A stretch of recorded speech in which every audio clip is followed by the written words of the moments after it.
Now let's talk a bit about the bench press movements and common potential injuries to a flexion intolerant back or a disc here. Candidly, you're not likely to injure a low back disc in this particular lift, but the more frequent area that I'll see that will come up with bench pressing movements vis-a-vis a disc in the lumbar spine is actually heavy dumbbell lifts on either an incline or a flat bench. And it's not the lift itself, it's the actual getting into position to do the lift.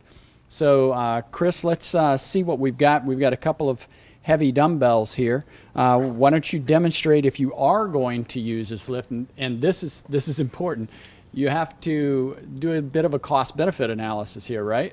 If your risk, and if you're injured in this area and you are exposing yourself to unnecessary risk when you could be just setting up and doing a flat bench with a bar, then you got to question why you might want to be doing this with dumbbells. But let's show a bit safer methodology for getting heavy dumbbells up and back onto the bench with less risk of injuring your low back. What you got? First thing, I would probably set these on a rack next to me so that I don't have to have as much flexion because I'm basically going to have to deadlift this off the floor right now.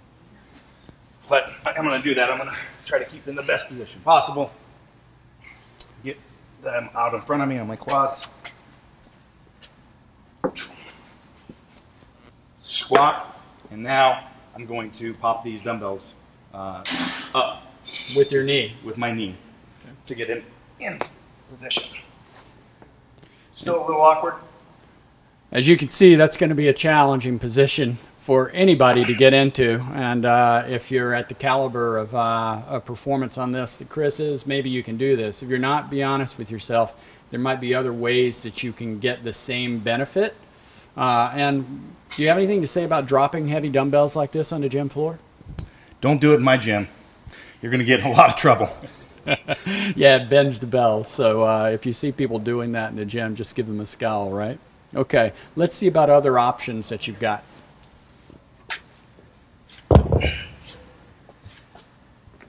So I actually prefer, when I'm doing dumbbell work, to use a combination of weight with a band.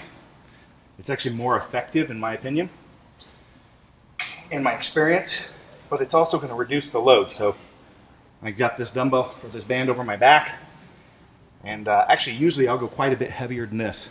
So I'll have quite a bit of resistance right here. Then I'll add a little bit of dumbbell resistance to this. So now,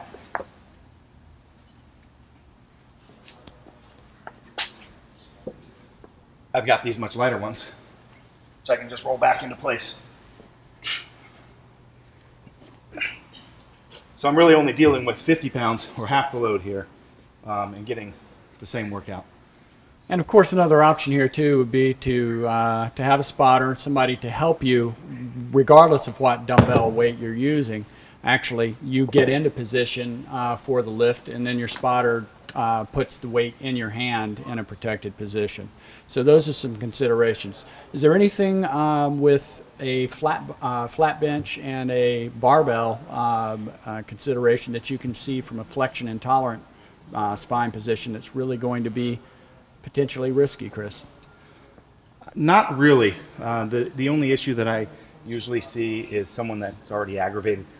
If they're doing an aggressive arch on their bench press, it can aggravate the issue. So you may want to go to a more flattened stance or set up on the bench.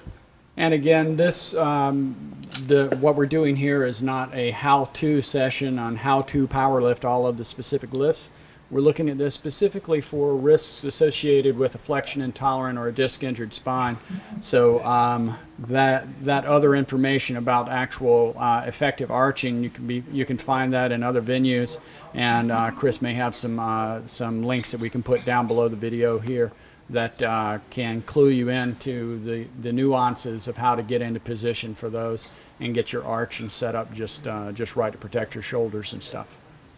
So shall we move on to our next lift? Let's do that.